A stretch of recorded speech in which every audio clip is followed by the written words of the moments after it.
Saya haturkan Bismillahirrahmanirrahim dan saya haturkan salam Assalamualaikum warahmatullahi wabarakatuh. Waalaikumsalam warahmatullahi wabarakatuh. Asyhadu an la ilaha illallah wa la syarikalah wa asyhadu anna Muhammad abduhu wa rasuluh. Rabbi shalli sadri wa yassir amri wa ludatan min lisani yafqahu qawli ilahi anta maqsudi wa ridhoka mafudi. Allahumma sholli ala Muhammad wa ala ali Muhammad. Mbak Dia izin, saya kok jadi lupa. Saya ini dulu headset ya Mbak, supaya enak.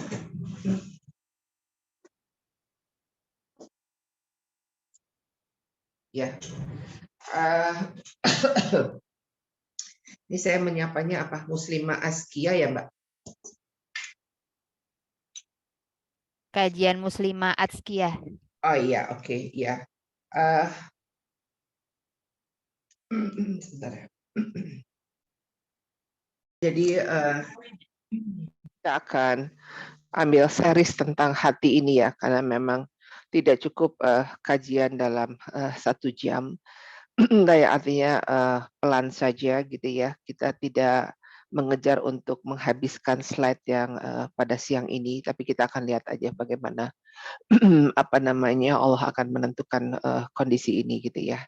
Jadi tentang hati ini adalah saya memandangnya sesuatu yang sangat utama ya. Ternyata memang kondisi gerakan kita, kondisi perilaku kita benar-benar conduct by hati gitu ya. Kalau hatinya senang, kalau hatinya happy, pasti outputnya akan senang dan happy. Tapi kalau dianya sedih, kemudian dianya muram, dianya berat gitu ya, tidak bisa disembunyikan, baik air muka maupun output ya. Dan yang paling parah lagi adalah akibatnya ke ibadah gitu ya. Nah itu efek hati itu sangat luar biasa gitu. Ternyata kalau bicara ekonomi, kalau bicara uang, ada sedikit atau tidak ada, ketika hati tenang dan happy itu nggak kelihatan.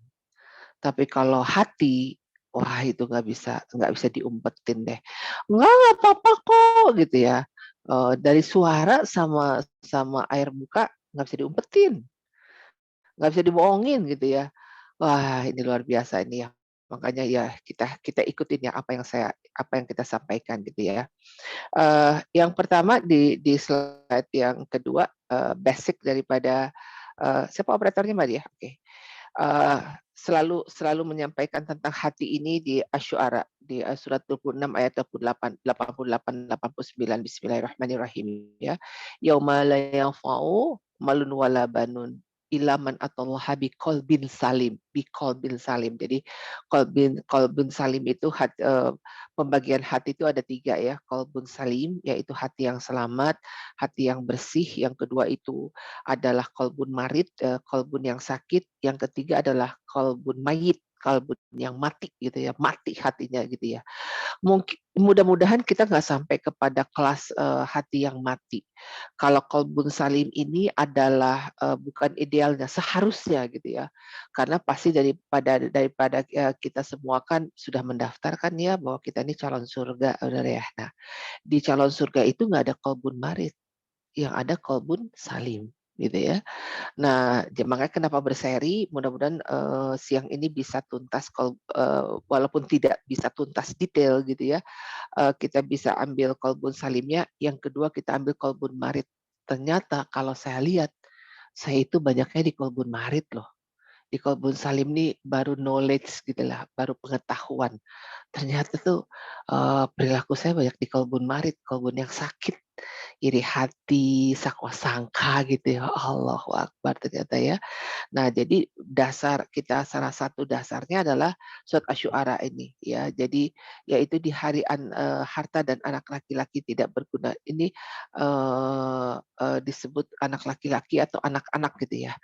Nah, karena kenapa disebut seperti ini? Jika harta dan anak-anak kita itu dia akan merugi gitu pada hari akhir nanti. Kalau harta kita tidak dibelanjakan di jalan Allah, kemudian anak-anak kita tidak kita kenalkan hakikat Allah dan Rasul gitu ya. Nah, kemudian padahal di dunia ini kita habis-habisan untuk harta dan untuk anak-anak kan ya. Kalau kita kerja tuh kita mungkin nggak berpikir buat kita bagaimana anak sekolah dengan baik, anak sarjana dengan baik, punya rumah layak gitu kan ya, punya kendaraan layak gitu. Nah, kemudian ila min atallaha biqalbin salim. Jadi kecuali orang-orang yang menghadap Allah dengan hati yang bersih, biqalbin salim. Jadi qalbun salim itu dulu sih saya pikir itu rumusnya Agim ya. Ternyata bahwa qalbun salim itu ya terjemahan daripada hati yang bersih begitu ya. Sudah bersihkah kita gitu ya. Nah, ini refleksi atau patokannya begitu. Oke, slide berikutnya. Hadis Rasulullah SAW menyampaikan bahwa ketahuilah sesungguhnya di dalam tubuh terdapat segumpal daging. Ini sering ya dengarnya, berulang-ulang, sering dengarnya. Sekarang adalah maknai, tafakurkan, kemudian tarik ke dalam hati kita. Jadi jika segumpal daging itu baik, maka baik seluruh tubuhnya. Seluruh tubuhnya itu artinya bukan dia langsing, bukan dia apa, tapi kepada sifat. Bagaimana bagian tangan, bagaimana bagian air muka, bagian mulut yang untuk lisan kata, mata melihat, memandang, kemudian kuping mendengar gitu ya, kemudian seluruh raga berjalan gitu. Dan jika segumpal daging itu buruk, maka seluruhnya buruk. Jadi seperti teko, isi teko gitu ya. Kita kan kalau menumpahkan keluar susu kan nggak mungkin di dalamnya kopi hitam, benar nggak? Apalagi kalau air bening nggak mungkin di dalamnya air keruh kan gitu. Keruh ya keruh, bening ya bening. Jadi segumpal daging itu adalah hati. Jadi kalau kita dibedah gitu ya di ruang operasi, di mana ada hati dia tidak terlihat. Dia tidak terlihat dengan kasat mata. Yang ada hati tubuh ya yang fungsi untuk peredaran darah dan sebagainya, hati jantung gitu ya. Namun yang di sini dia tidak lihat oleh kasat mata, dia menjadi sifat yang gaib bahasanya seperti itu.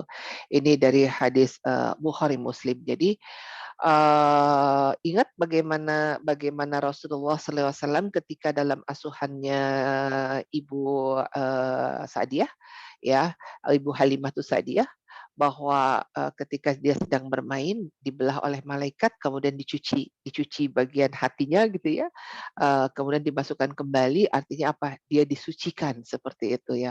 Ini hakikat tingkat tinggi ya, nggak bisa diikuti oleh siapapun. Ini ranahnya Allah dengan para malaikat seperti itu. Oke, lanjut ya. Nah, kemudian Imam Al-Ghazali menyampaikan bahwa tubuh itu laksana kerajaan. Jadi tangan, kaki, beragam anggota tubuh itu laksana pekerja ahli. Kemudian syahwat, paham syahwat ya, syahwat itu keinginan, bagaikan pemungut pajak istilah Imam Al-Ghazali. Amarah itu ibaratnya polisi, hati itu adalah raja, akal adalah menterinya. Jadi nafsu atau syahwat layaknya pemungut pajak, senantiasa berusaha menarik segala sesuatu untuk kepentingan sendiri gitu ya. Mudah-mudahan pajak Indonesia adalah orang yang lurus ya, orang yang bersih. Jadi benar dia mau menarik untuk kepentingan sendiri. Sementara amarah dia bersifat keras dan kasar gitu, cenderung untuk menghukum dan ingin menghancurkan karena mohon maaf ya ada kata yang nggak bagus. Seorang amarah itu ikut campur kesetanan gitu ya. Pokoknya amarah mendidih gitu, orang berantem gitu tuh, kalau lawannya nggak mati dia nggak akan berhenti tuh, nggak akan berhenti gitu ya. Pokoknya orang berantem, orang apa tuh, pokoknya wah sampai puas udah gitu, terus pasti mulutnya nggak ada kata-kata yang bagus gitu ya. Nah ini jadi cenderung menghancurkan gitu. Jadi nauzubillah min dzalik ya Allah. Mudah-mudahan emosi kita ya semarah apapun makanya orang yang paling apa ya disebutkan tuh ya, salah satu orang yang bahasanya hatinya itu dalam keadaan qalbun salim, hatinya dalam keadaan taat pada Allah, hatinya cinta pada Allah, salah satunya adalah orang yang bisa, menahan amarahnya walaupun dia benar, gitu ya. Bayangin dia benar, tapi dia tahan tahan amarahnya begitu, Masya Allah ya. Nah, kemudian raja yang disebut hati itu dia akan mengendalikan bukan hanya syahwat dan amarahnya, melainkan juga akal. Jadi ketika akalnya terlalu nafsu gitu ya, kemudian syahwatnya juga terlalu ambisius banget gitu ya, amarahnya juga memuncak gitu ya. Jadi ia akan menjaga keseimbangan di antara semua kekuatan ini ya. Makanya kan ditanya, kalau kita lagi bingung, berfatwalah pada hatimu, pada nurani, nurani, nur aini, nur cahaya aini mata, mata hati. Jadi kalau kita lihat, aku nih ragu nih, gimana nih, gini, gini, gini. Tenang dulu, banyak zikir, terus tanya pada hati. Terus hati itu akan berkata, dan hanya hati yang nggak pernah bohong. Hanya hati yang akan meluruskan. eh, Hati yang akan menegur kita. Kamu kok jadi marah? Kamu kok jadi bohong? Ah, nggak apa-apa. Oh, habis dia begini, begini, begini. Kata sahwat, gitu ya. Kata amarah, gitu. Tapi saya bilang, jangan kayak begitu. Kamu kan hamba Allah. Kamu kan yang akan berjalan ke surga. Rasulullah saja kalau marah itu diam. Bagaimana marahnya Rasulullah kepada pembunuh. Siapa yang membunuh itu pamannya di Uhud itu, kok jadi lupa saya. Nah, yang dia membunuh membunuh pamannya, sampai dia pada akhirnya dia dia menyesal, kemudian dia ke Bilal, "Bilal, aku menyesal membunuh paman Rasulullah. Aku sebetulnya ditawarkan kalau bisa membunuh, paman Rasulullah, aku akan dimerdekakan. Ternyata mereka nggak merdekakan aku. Aku meminta maaf pada Rasulullah," gitu ya. Terus Bilal bilang sama Rasulullah, bayangkan bayangkan nggak sih? Paman yang membela ya, yang membela Rasulullah, yang membela Islam gitu ya, bahasanya, tewas ya, tewas gitu dari pedangnya, aduh kok saya jadi lupa sih, tewas kena pedangnya gitu, terus kemudian jantungnya itu sampai dirobek, dimakan sama Hindun dengan fresh gitu ya, dengan udah berdarah-darah, ditarik begini. Wah, dengan sukacitanya mereka gitu ya, bisa mengambil jantungnya pamannya Rasulullah.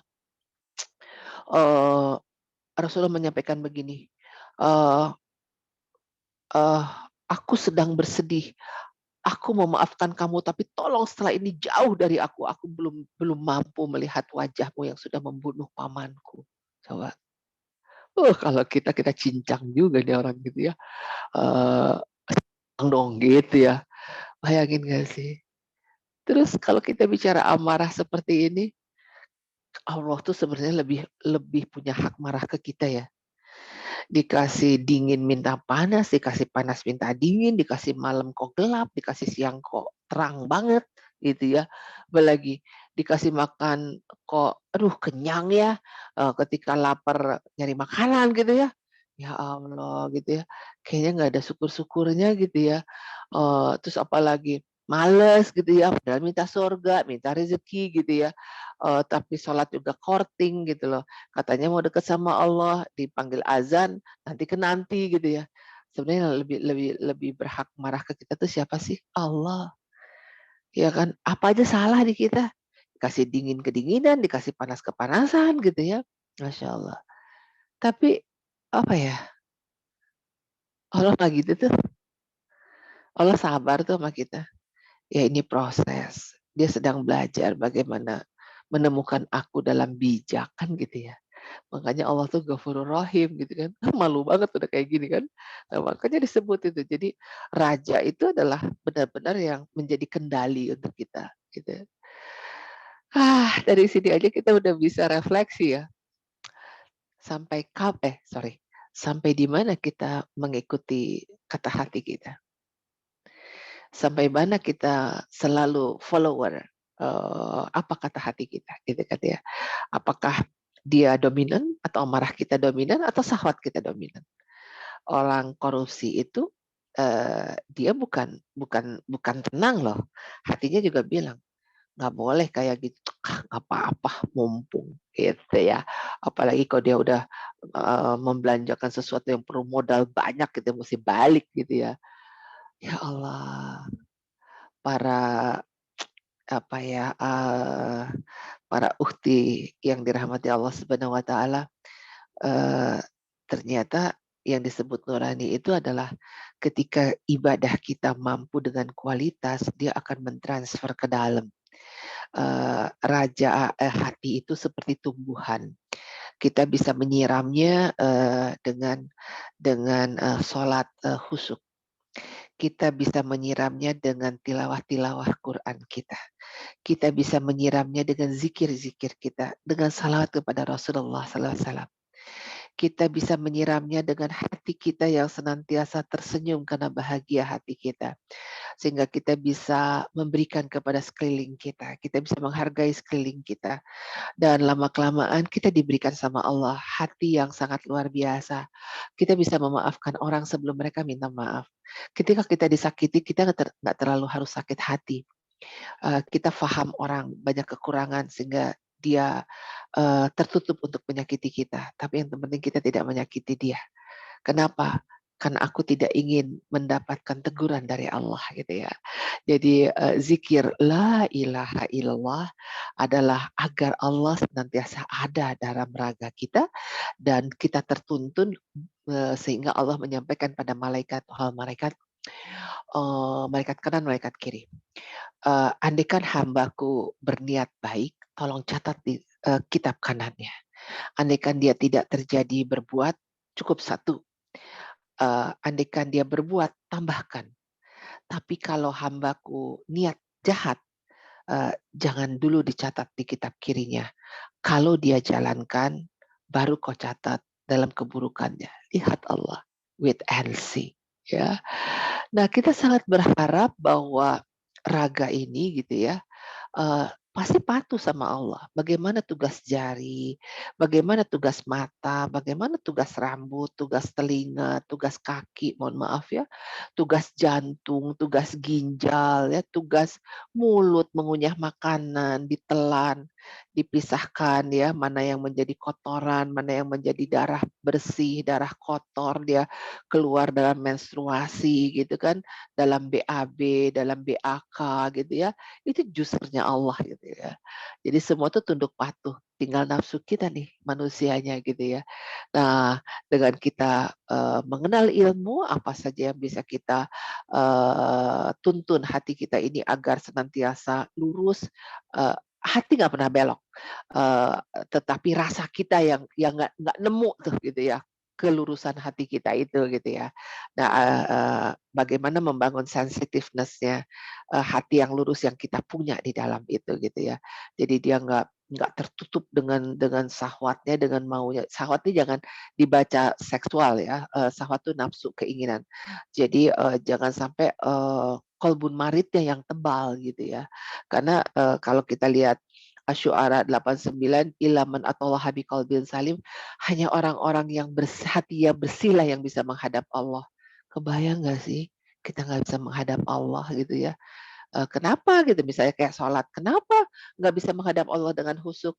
Ya iyalah, raga kita ini wajah tuh wajhiyah gitu ya, tapi pikirannya kemana? Ke sana kemari, ya nggak ketemu. Coba kalau lurus, ihdinas siratal mustaqim, siratal ladzina an'amta, semua kata bertemu dengan Allah pasti ketemu gitu ya. Masya Allah. Oke, ya. Lanjut. Nah, kemudian hadis Rasulullah SAW juga menyampaikan bahwa, bentar ya, eh intafti qalbak, mintalah fatwa pada hatimu ya, tadi saya sampaikan tadi ya, eh, minta fatwa kepada hatimu. Jadi kebaikan adalah sesuatu yang membuat jiwa dan hati tenang. Keburukan sebaliknya membuat jiwa gelisah dan hati bimbang ya. Coba kalau kita baik gitu ya, memberikan kepada seseorang, tenang nggak jiwa kita? Happy nggak kita? Happy banget gitu ya. Tapi kalau kita buruk, marah tuh kan, biarin aku yang marah dia gitu ya, gitu kan misalnya. Kan buruk tuh, marah gitu tapi nah itu kan di dalam hati kita, "Aduh aku tuh kalau udah marah, ada jantungku deg-degan, kepala aku pusing rasanya, terus muka aku juga pasti nggak bagus," gitu ya. Aduh ya Allah gitu. Tapi kalau kita berbuat sebaliknya kayak gini, ya jadi "Intafti qalbak" kata Rasulullah, mintalah fatwa pada hatimu.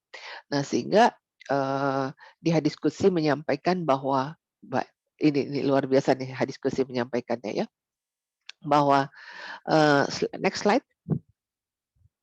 Ya, hadis qudsi menyampaikan, ini firman Allah yang tidak dalam Al-Qur'an, bahwa apa kata Allah? "Langit dan bumi tak mampu meliputiku." Langit dan bumi tidak mampu meliputi aku. Kemudian tidak pula ruang di antara keduanya. Hanya hati orang berimanlah yang mampu meliputiku. Masya Allah. Para ukhtifillah, hati yang beriman yang mampu meliputiku. Hati beriman itu apa? Iman itu percaya pada Allah. Dia melisankan dengan keyakinannya. Dia merasakan dengan hatinya gitu ya. Dan dia melakukannya gitu ya. Jadi nggak omdo, aku beriman pada Allah gitu ya. Tapi hatinya keruh, hatinya iri hati gitu ya. Kan nggak inline. Kalau namanya percaya pada Allah pasti keagungan Allah mendominasi dia gitu kan. Masa aku hambanya jelek gini hatiku, Allah nggak jelek. Allah nggak pernah menghukum yang tidak salah. Menghukum yang salah juga bagus gitu ya, agar dia sadar, agar dia nanti, tidak celaka gitu ya, dan Allah hukum sekarang daripada nanti hukum nanti gitu kan ya. Jadi, hanya hati-hati orang berimanlah yang mampu meliputiku kata Allah. Masya Allah ya. Jadi kata iman adalah mudah diucapkan. Konsekuensinya iman itu percaya percaya.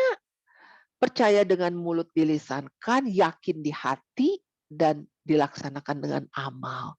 Hanya orang-orang itulah yang mampu meliputiku, kata Allah. Masya Allah ya. Oke lanjut. Oke, itu bahasanya garis besarnya. Sekarang kita akan masuk tentang hati, gitu ya. Nah, eh, tentang hati. Jadi tentang hati ini pada hakikatnya, next slide. Pada hakikatnya adalah bahwa tidak diketahui di mana hati itu berada karena bersifat rohani ya. Hanya, disebutkan dia di sebelah kiri itu hati jantung gitu ya. Makanya kalau ada yang zikir tuh la ilaha illallah, la ilaha illallah. Dia bukannya asal goyang kepala.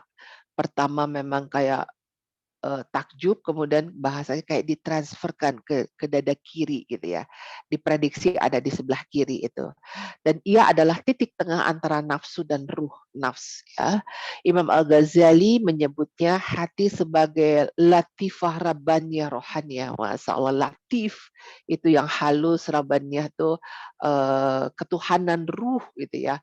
Jadi rabbaniyah, rabbani, robbi Allah gitu ya, ruhiyahnya rohaniyah gitu. Jadi sesuatu yang lembut berasal dari Allah dan bersifat rohani. Masya Allah. Dia lembut, latifah, latif gitu ya. Kemudian rabaniyah berasal dari Allah, kemudian rohaniyah bersifat rohani. Aduh, cantik banget ini bahasanya ya. Oke, lanjut kita. Nah, kemudian disebutkan kata Al-Quran tentang hati. Hati adalah bagian dari apa yang membuat seorang manusia menjadi manusiawi. Ada loh, ada manusia kebidatangan kan sifatnya, benar nggak gitu. Nah, jadi yang membuat orang manusia menjadi manusiawi gitu ya, punya jiwa manusia gitu kan ya. Kemudian, pusat dari kepribadian manusia, tadi yang saya sampaikan bahwa, andaikan dia baik, baik, andaikan buruk, pribadi jadi buruk gitu ya. Kemudian, bukan hanya tumpuan pandangan Allah, melainkan juga tempat di mana Allah mengungkapkan dirinya sendiri pada manusia yang tadi meliputi gitu ya, tentang hati ini. Jadi Allah, hati-hati orang yang beriman yang bisa mengungkapkan tentang Allah gitu. Kemudian, hati itu kata Al-Quran tempat diturunkannya wahyu ke dalam hati para nabi. Jadi, kalau masuk ke akal, belum tentu, karena akal adalah, pikiran-pikiran yang bukan pusat gitu ya. Kalau hati dia sudah dalam ranah bijak gitu ya. Nah kemudian pusat pandangannya, hati itu dalam Al-Quran itu adalah pusat pandangan, ya maksudnya melihat segala sesuatunya itu, ditimbang dengan baik gitu, kemudian sangat memahami gitu ya. Makanya perlu perlu apa, fikir dan tafakur ya di hati dan, juga zikir. Zikir itu ingat pada Allah gitu ya. Ketika hati itu baik, mengingat zikirnya, baik dan langsung dia mengingat bagaimana keberadaan Allah, dia akan ngalir tuh. Ngalir ke matanya, ngalir ke pikirannya, ngalir ke mulutnya, ngalir ke tangannya, tidak mau ngasal mengambil barang orang, tidak mau ngasal tanda tangan yang bukan hak gitu ya, tidak mau melangkah ke jalan yang tidak dalam ridha Allah gitu kan. Nah, kemudian, hati juga tempat tumbuhnya iman ya, juga berbagai kebaikan. Jadi ketika terus diasah, ketika terus disirami gitu ya dengan Rabbaniyah, dengan Ruhiyah, dia akan lama-lama, menjadi baik, menjadi bersih, menjadi syalih, kemudian, ketegasannya juga bertambah tentang halal haram, tentang mubah, tentang hitam putih, tidak abu-abu ya. Kemudian, dengan siraman-siraman itu bisa menjadi lembut ya, dengan wudhu, dengan siraman, huruf-huruf Al-Quran, kemudian terbayang bagaimana gambaran Allah yang Maha Pengasih, Maha Penyayang, Allah ya Latif, Allah ya Ghafurur Rahim, Allah ya Ghani, Allah yang ya Hadi, Allah yang, apa namanya, yang maha segalanya pokoknya ya. Nah, diturunkan itu kepada Rasulullah Shallallahu Alaihi Wasallam tentang keluasannya, luas sekali gitu ya, walaupun kita hanya punya punya rumah 100 meter, tapi kalau hatinya merasa kita punya 1 hektar kan bisa, daripada 1 hektar cuma merasa 100 meter kan gitu ya.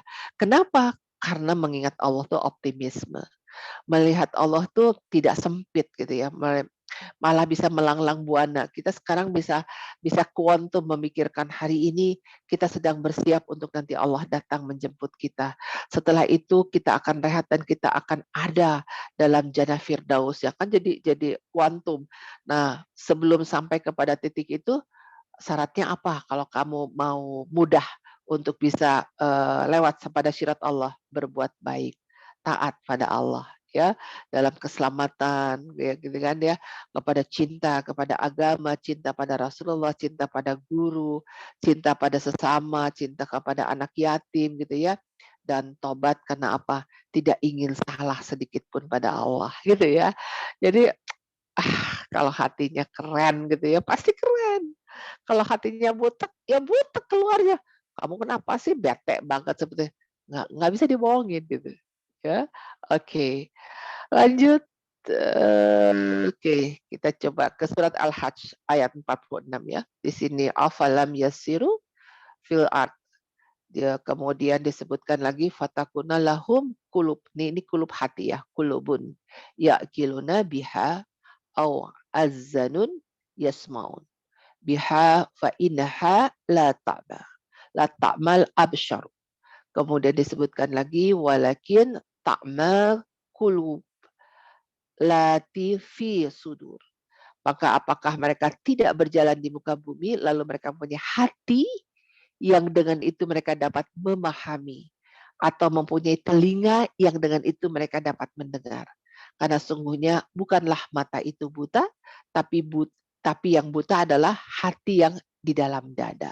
Ya, jadi kulubun lati fi sudur. Allahu Akbar. Jadi orang buta kan belum tentu gelap. bisa jadi hatinya lebih terang daripada kita yang melihat ini. Gitu ya. Masya Allah. Putri Aryani.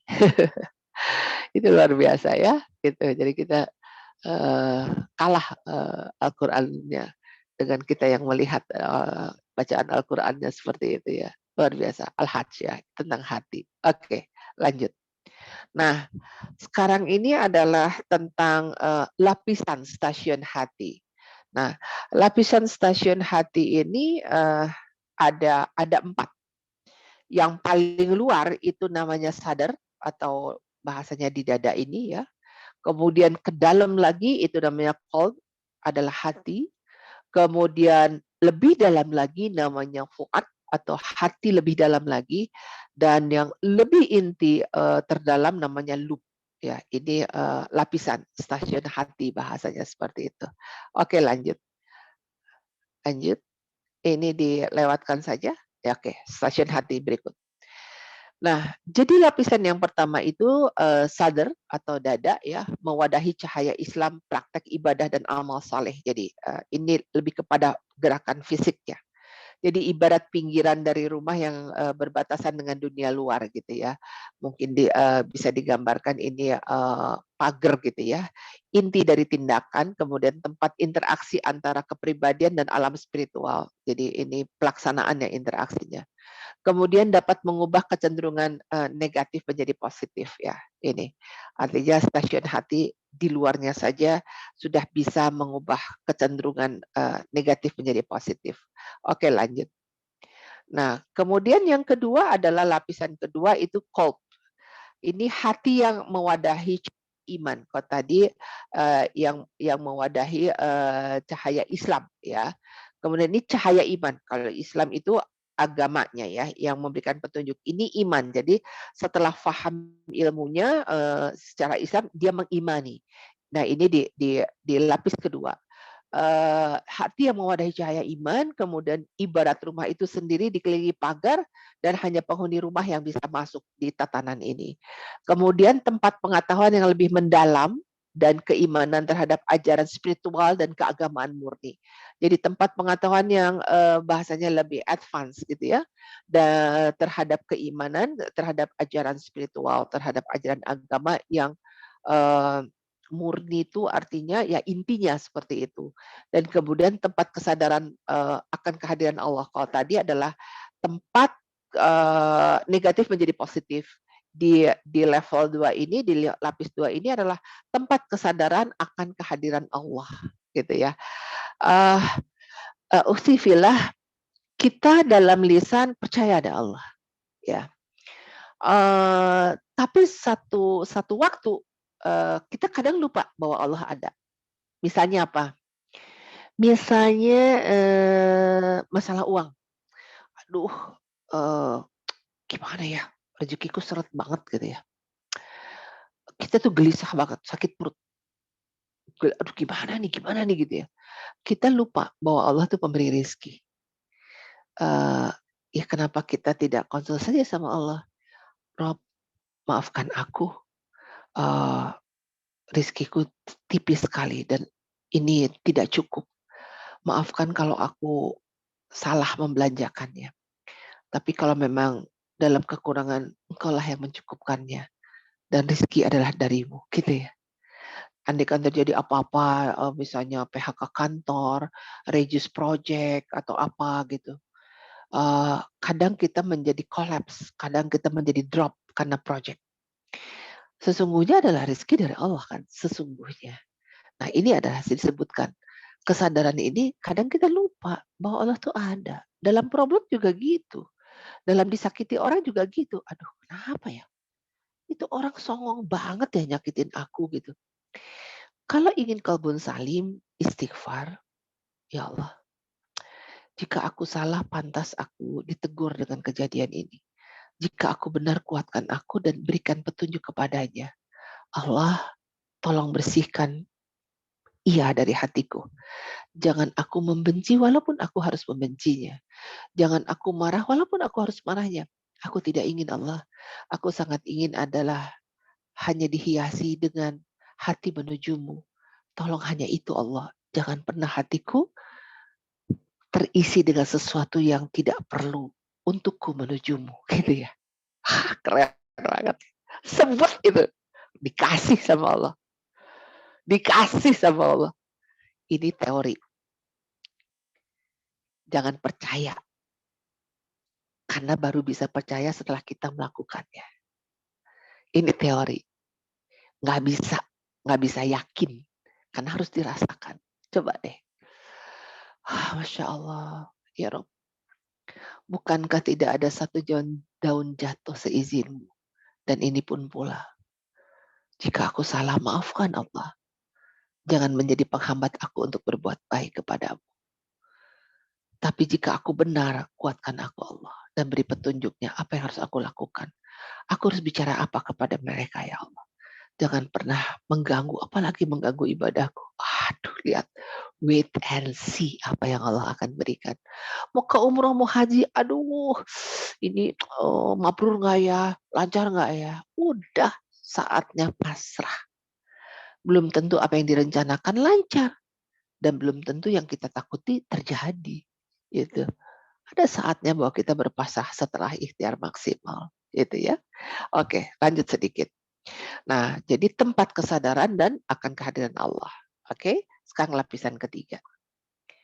Lapisan ketiga itu adalah fuad, hati yang lebih dalam lagi. Ini kalau tadi pertama adalah hati yang mewadahi apa? Islam. Yang kedua hati yang mewadahi iman. Ini adalah hati yang mewadahi cahaya ma'rifat. Masya Allah. Ma'rifat itu dari Rabbaniyah di alam ruhiyah. Ibarat kamar itu terkunci dalam rumah yang menyimpan barang-barang berharga milik penghuninya dan hanya segelintir yang memiliki kuncinya. Berkedudukan lebih dalam lagi tapi sangat dekat hubungannya dengan hati. Tempat pengetahuan langsung secara intelektual memahami bahwa kita di bawah pengawasan Allah. Masya Allah. Kadang kita, sini, ini rahasia antar kita aja ya. Dia lupa Allah juga dengar. Malaikat juga dengar. Ya. Anas bin Malik, ini Anas bin Malik nih. Ya. Saya mungkin sudah pernah cerita.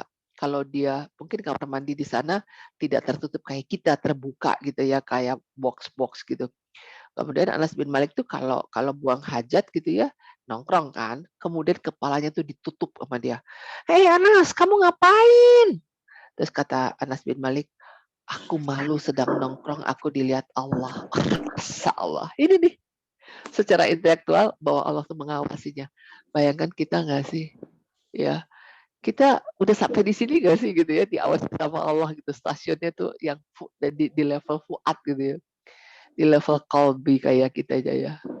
Masya Allah. Oke, lanjut. Ini bunyi apa nih? Oke, sekarang hati yang keempat. Ini lapisannya lapisan keempat. Jadi inti hati terdalam loop.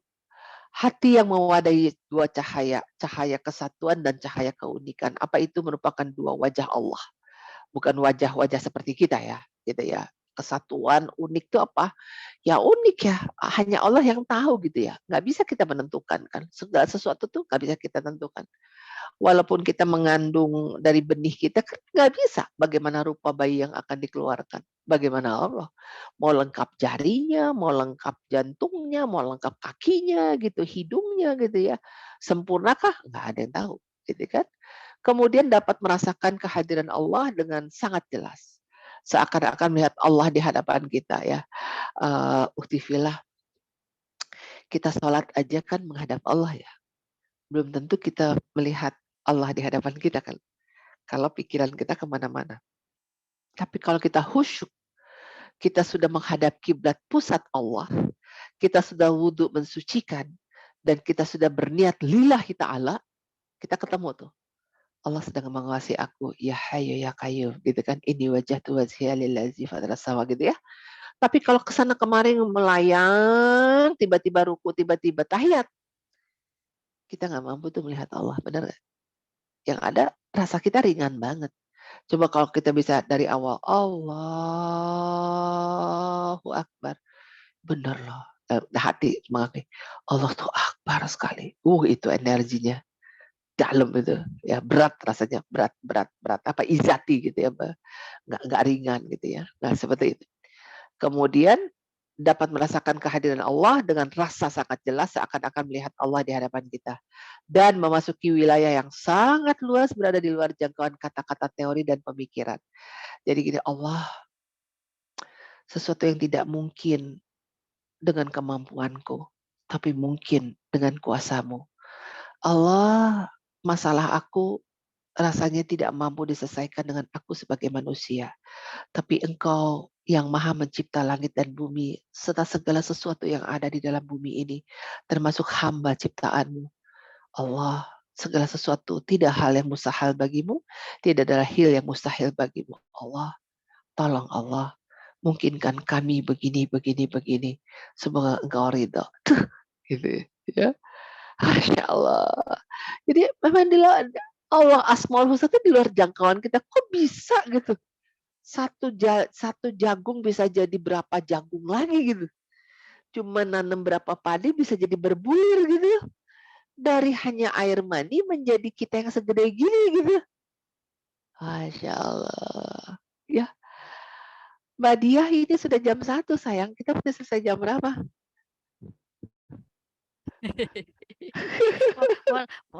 Apa mau dibuka sesi tanya jawab? Mau dibuka Sebentar Mbak sesi Diah. tanya jawab nih, kita Aku lihat lanjut lagi. aku lihat masih banyak Mbak Diah. Ini baru ke apa slide 15 masih ke 26. Kayaknya panjang ya. Iya, tadi kan Kita berarti kita 120 ya. 120 kita selesai. boleh 15. 1:15 Iya nggak 1:15. apa-apa, nggak apa-apa. Ya udah. Mohon maaf lahir batin. Ini baru sempat. Bener kan aku bilang berseri. Ya Allah. Ya oke. Oke, Pelan-pelan aja ya. Soalnya ini kalau buru-buru hanya baca kayaknya sayang ya. iya, iya. Kalau gitu Oke. berarti buka Mangga, sesi tanya jawab mangga, nggak apa-apa ya Bunda mangga ya? Mbak Dia. Aku boleh minum izin ya. Iya, iya Oke silakan. oke, silakan Mbak. Oke, ini kita coba lihat dulu di chat, masih belum ada yang masuk. Kami persilahkan kepada teman-teman di kajian muslimah apabila ada hal yang ingin ditanyakan mengenai kajian kita pada siang hari, kami persilahkan.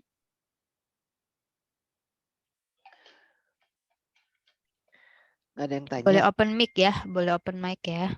Terlalu berat atau biasa saja? Terlalu menohok kayaknya Bunda. Aduh, aku ketawa bukan ketawain ya. Masa Memang speechless jujur banget. ya, speechless. Ya Allah, aku saja yang Assalamualaikum, menerangkan Bunda. bagaimana. Waalaikumsalam, siapa nih? Nama saya Dian. Oke, Mbak Dian, mangga. Boleh tanya, Bu? Ya, Jadi, message-nya mengenai pada saat sholat harus fokus, Ya. harus. Tapi saya ngerasa jujur sih, Bu,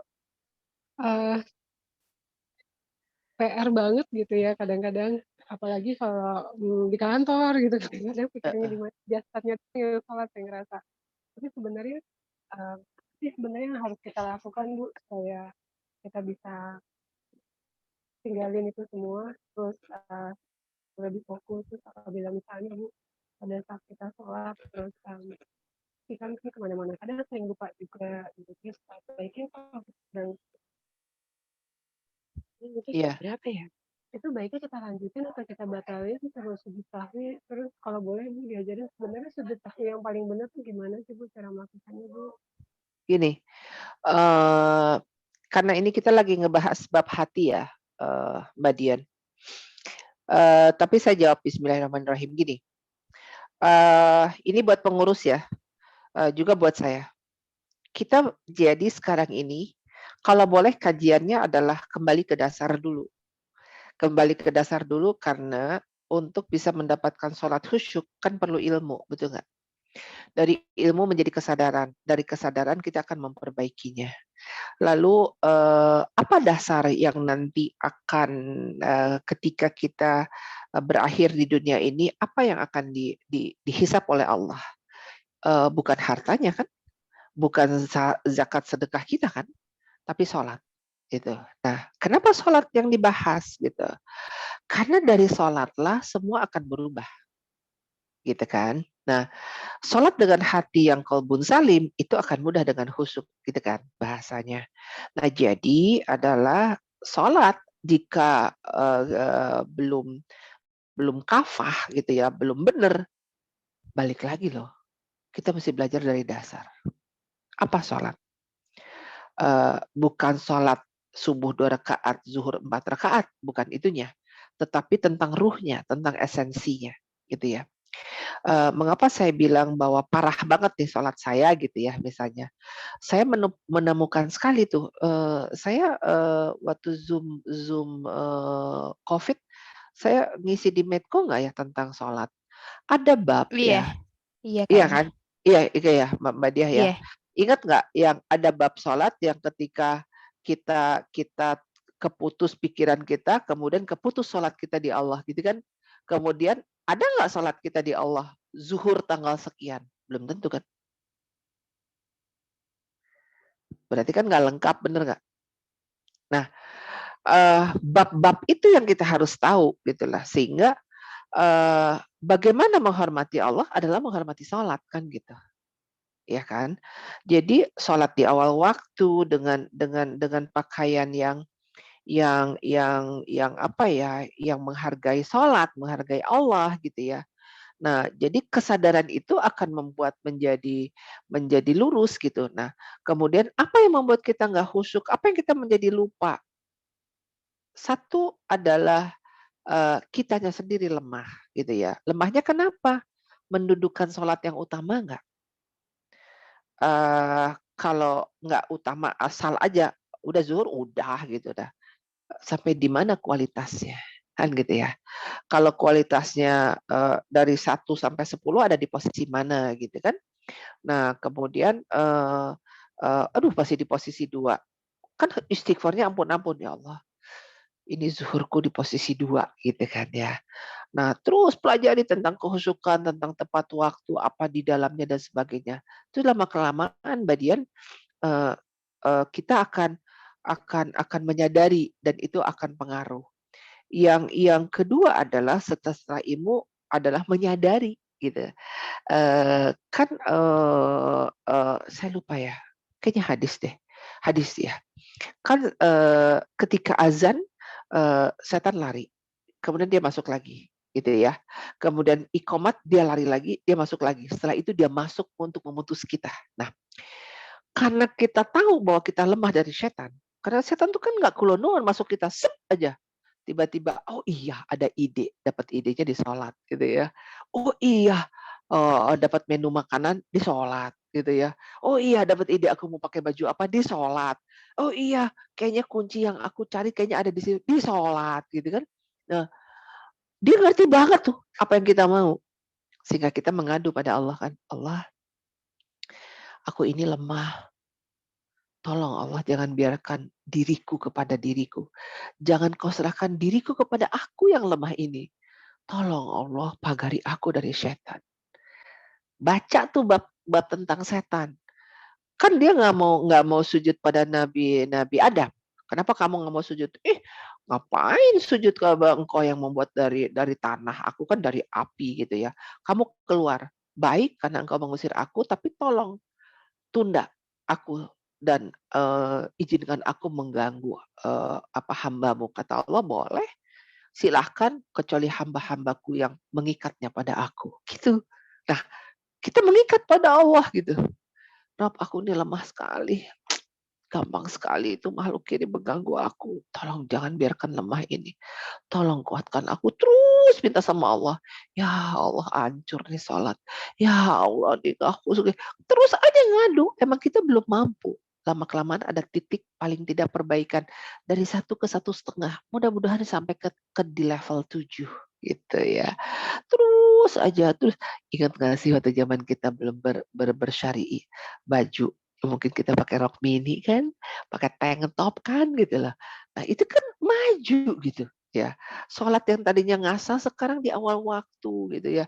Kemudian wudhunya juga dengan sempurna. Nah mau tidak mau kita harus belajar.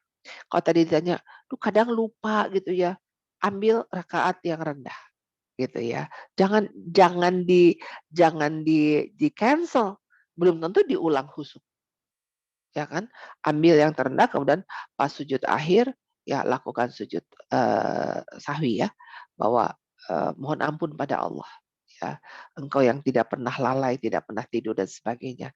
Emang kita lemah, makanya istighfar terus saja sama Allah. Artinya kita bergerak saja untuk memperbaiki keimanan kita, biarkan Allah yang menjadikannya. Jalan aja terus untuk perbaikan. Gitu Mbak Dian. Kayaknya setelah dasar hati ini lari kepada basic sholat teh. Karena dari sholat itu akan lari ke Al-Quran. Dari itu semua baru akan nanti ke yang lain-lainnya. Gitu. Mudah-mudahan sedikit agak terjawab walaupun belum lengkap ya Mbak Dian. Makasih banyak Bu. Makasih Sama-sama. banyak. Sama-sama. Oke Mbak Dia, 3 menit lagi Terima saya. kasih ya.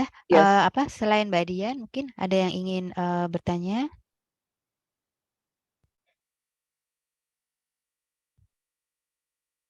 Mumpung ini. Ini agak jelek ya, jadi nggak bersuara ya.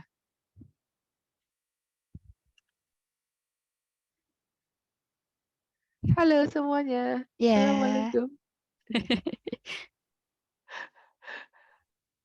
Ini Bunda, ini saya sendiri deh ya. Tapi saya ini nggak tahu ini apakah ini terkait dengan tadi yang Bunda sampaikan. Jadi saat ini saya tinggal dengan mertua gitu ya. Kemudian juga Ya. udah usia sekitar mungkin udah hampir mau 80 tahun. Secara fisik sehat, nah cuman sekarang tuh udah mulai lupa dalam hal kalau ngomong tuh berulang-ulang, kemudian kalau misalnya dicari ada barangnya yang nggak ketemu itu marah gitu, kemudian menuduh orang-orang yang di rumah itu yang mengambil barang-barangnya. Nah kadang di satu sisi tuh kita berusaha untuk sabar gitu ya, sabar karena oh ya kita tahu mama sebenarnya nggak kepengen seperti itu, tapi mungkin keadaan yang membuat mama seperti itu gitu. Di satu sisi tuh kita berusaha untuk jangan emosi, terus jangan ngelawan gitu ya kalau pas lagi mama seperti itu. Tapi kadang-kadang kalau pas yang lagi marahnya yang kayak gimana, kemudian terucap kata-kata yang nggak seharusnya, terus kita jadi kayak membalas kata-kata yang sampai kadang tuh ya Allah ntar kalau udah selesai ya Allah ini kita durhaka banget gitu ya, cuman kadang-kadang tuh kayak sabar, kayak ada batasnya gitu. Apa kita salah ya? Seharusnya kita tetap bisa menahan hati kita tahu bahwa itu orang tua kita, mungkin nanti kita tahu mungkin kita juga bisa seperti itu gitu. Nah seharusnya bagaimana ya kita bersikap seperti itu kepada orang tua kita gitu. Oke, ini siapa yang ini? Mbak Siska apa Mbak Dia? Iya, saya Siska. Oke, Mbak Sis, coba pelajari bab tentang sifat yang sedang dialami oleh ibu mertua dari sisi ilmu psikolog gitu ya. Yang kedua adalah bahwa kita harus membaca keadaan ibu itu sudah bukan di alam yang normal, bahwa dia sendiri bisa jadi tidak menyadari. Iya, Coba betul, tanya betul. sama suami, mama pada saat muda seperti apa, gitu kan ya. Jadi ada fase-fase yang muda aja, kalau salah aja, kalau kita dalam zonnya Allah, kan kita sudah harus menyiapkan 1000 maaf, benar nggak? Iya, iya. Ya, apalagi ini di luar kesadaran. Siapa yang mau kayak gitu ya kan, gitu loh. Kayak ngompol ya, kayak ada yang gunting-gunting kain gitu ya.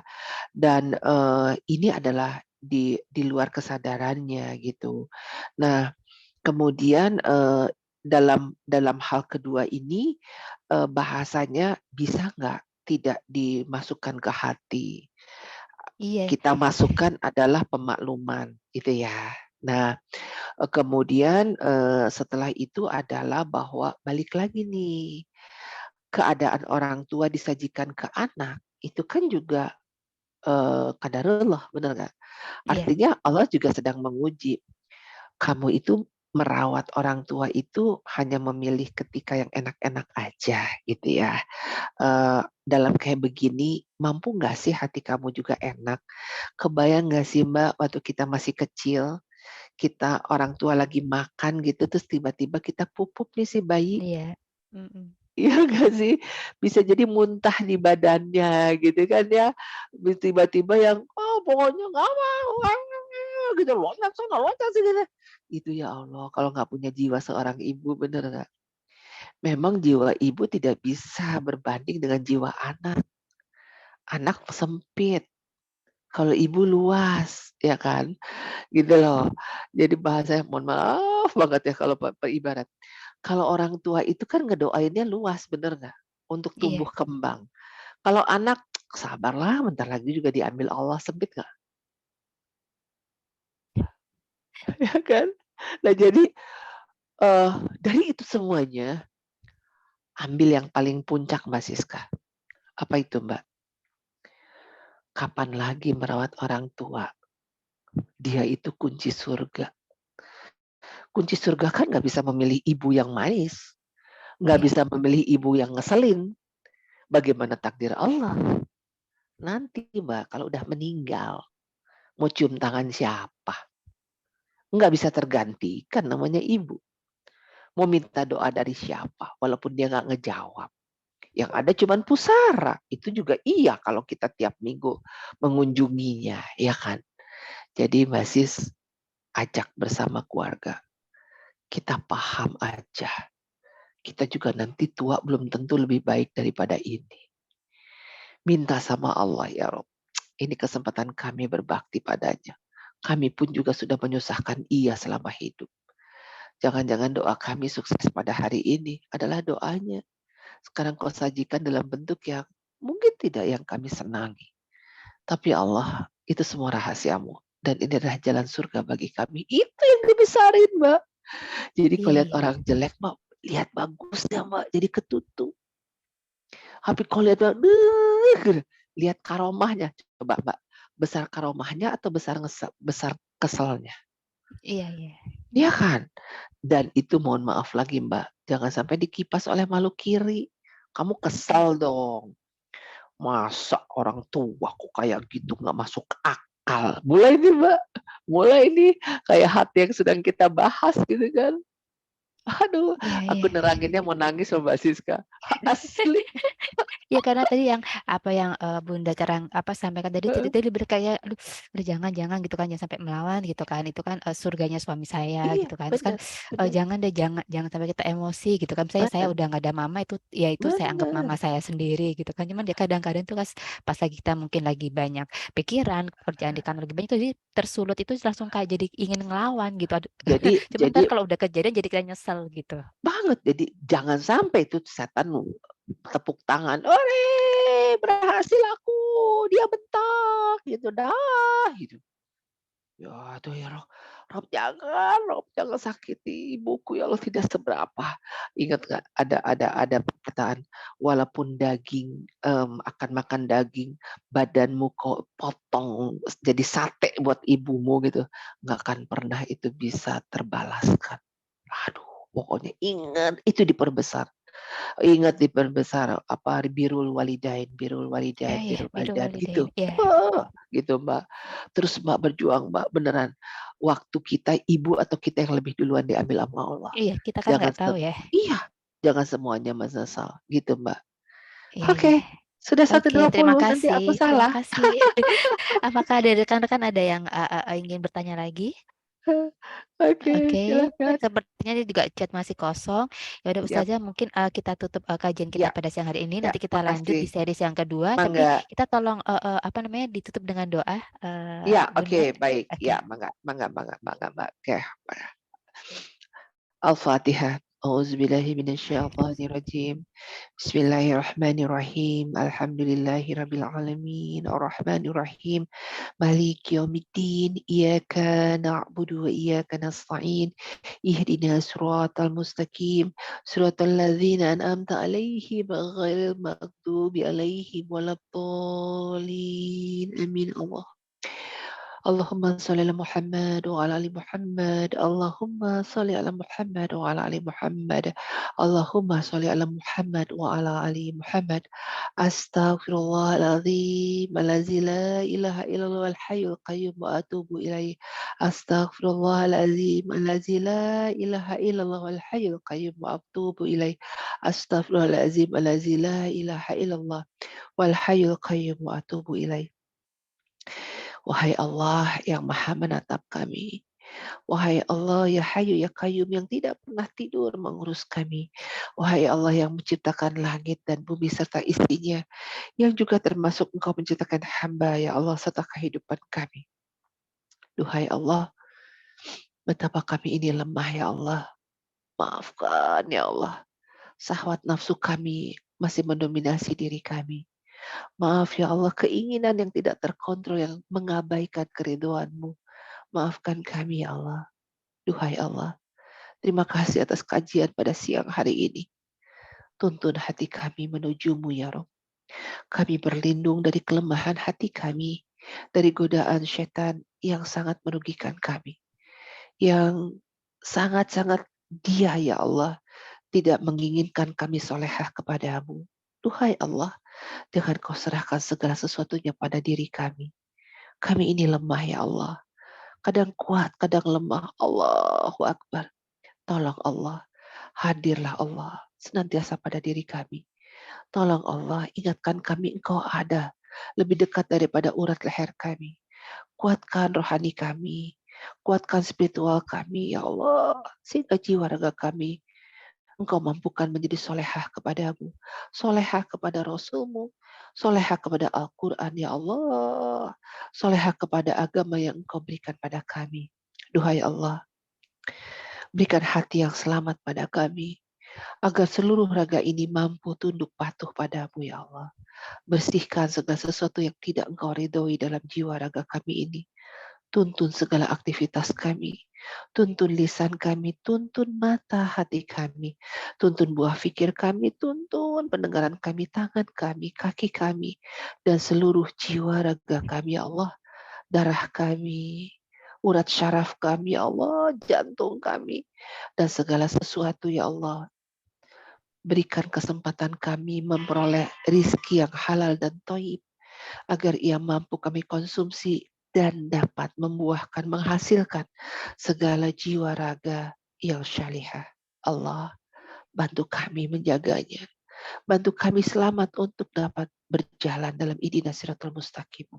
Selamatkan hati kami ya Allah, agar jiwa raga ini mampu taat setaat-taatnya. Berikan doa ini pada pasangan kami, pada kedua orang tua kami, pada anak-anak kami, ya Allah, pada sahabat-sahabat kami, lingkungan kami, kepada orang-orang yang telah menjadi berikan jalan bagi kami, bagi pengurus daripada taklim ini, ya Allah. Muliakan mereka yang memberikan jalan, ya Allah, bahwa kami mendapatkan ilmu untuk menuju keselamatan dunia bagi akhirat kami. Allah, jangan pernah lepas senafas pun, ya Allah. Ingatkan kami, Engkau ada dalam jiwa raga kami, dan senantiasa melindungi kami dengan utusan para malaikatmu, dengan utusan sholatmu, dengan utusan Al-Quranmu, dengan utusan zikirmu, dengan utusan segala sesuatu yang kami kerjakan. Allah, terima kasih ya Rob. Selamatkan seluruh raga kami agar sujud sesujud-sujudnya padamu. Rob, segala puji bagimu. Subhanallah bagimu. Walhamdulillah bagimu. Allahu Akbar untukmu. Allah, selamatkan kami. Amin ya Rob. Amin ya Rabbal Alamin. Ya Allah, muliakan Rasulullah yang telah berkorban untuk kami. Muliakan para keluarga dan para sahabatnya. Muliakan para guru. Muliakan teman-teman yang senantiasa memberikan kami watawasol hak bagi kami. Allah, terima kasih atas rezeki siang ini berupa materi yang insya Allah akan mengubah kami untuk sesalih syalihahnya kepadamu ya Rabb. Subhanallah, Engkau yang Maha Rahman dan Maha Rahim. Kabulkan doa kami ya Rabb. Al-Fatihah. Alhamdulillah.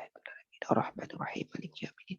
Iyyaka na'budu wa iyyaka nasta'in. Ihdinas siratal mustaqim. Siratal ladzina an'amta 'alaihim ghairil maghdubi 'alaihim waladdallin. Amin amin amin ya rabbal alamin. Alhamdulillah. Terima kasih para ukhti salehah. Insyaallah kita akan Sama-sama. bersua kembali Ya, di 2 sama-sama. Jumat ke depan. Kita lanjutkan Ya, slide kita ya. Baik, wabillahi taufiq wal baik. hidayah. Assalamualaikum warahmatullahi wabarakatuh. Waalaikumsalam warahmatullahi wabarakatuh. Terima kasih teman-teman kajian muslimah semuanya. Semoga sehat selalu. Sampai